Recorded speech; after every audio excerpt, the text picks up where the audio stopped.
Sometimes you have to leave the city to hear your own thoughts again. The Mogadishu I left behind is loud and alive.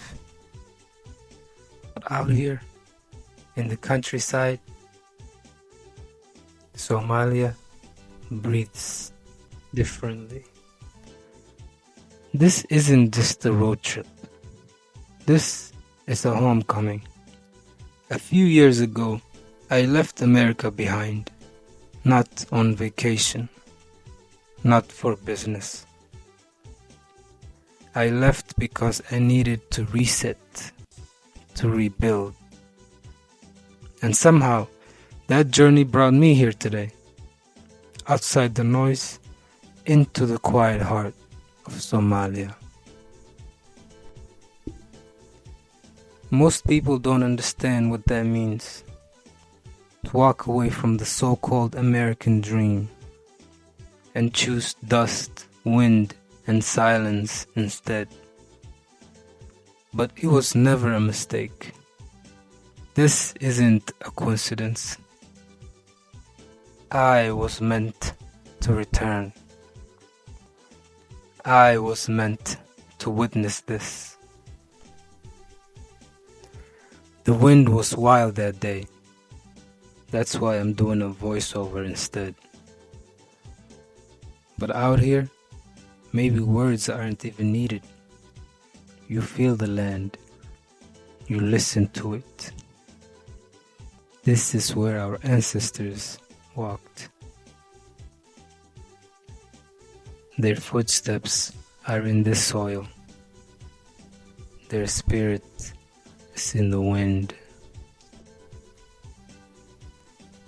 I used to be trapped in a system that didn't care about me, caught up in cycles trying to survive.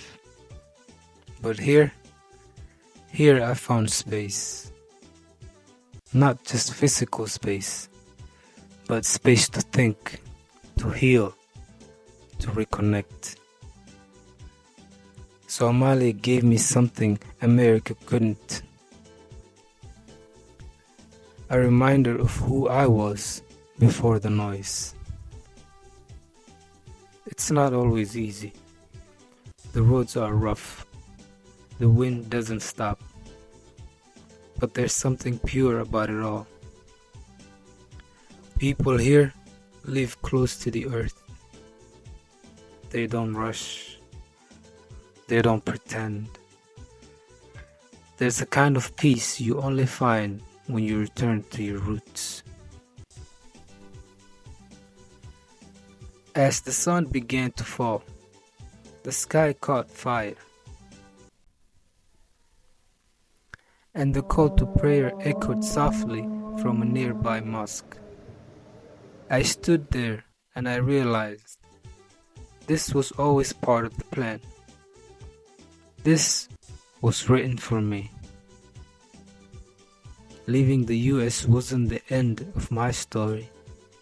It was the beginning of my return. That's what nomad mindset is all about. It's not about abandoning the West. It's about remembering your value. It's about choosing to see beauty where others see nothing. And it's about showing the world that we're still here. Alive, grounded, rooted.